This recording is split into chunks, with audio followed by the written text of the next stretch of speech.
د لیکلوست درنو مینوالو سلامونه. نن پر خ بیا خبرې کوو. داسې توري چې له خ وروسته راځي او ګډ ورسره لیکل کېږي. ګورئ، خاوره، خاوره.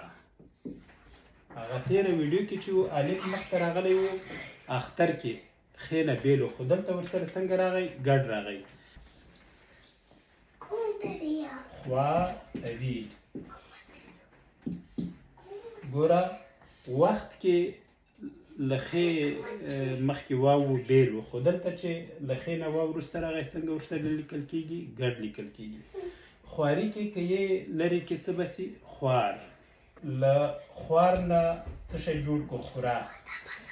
خ د واو ده، الف لرې کوو، ری راوړو، یې په ځای شي لیکو ه. څه شی سو؟ خوره. یو څوک د ډوډۍ باندې در سره ناسته ته ورته یې خوره.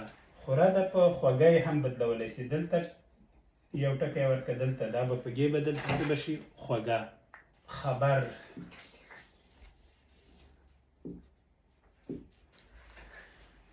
خبر دی، هی ورکړه، څه به شي؟ خبره. خو دا هی که په یې بدله کې څه به سي؟ خبرې.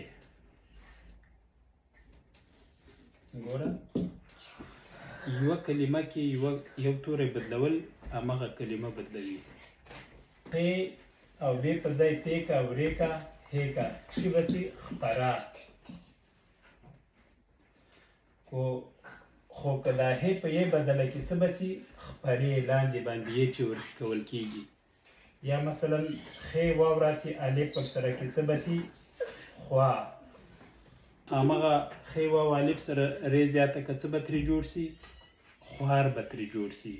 نو دغسې نورې کلمې به ستاسو سره وي او که مثالونه یې ولیکئ لا به ښه وي. ډېره مننه.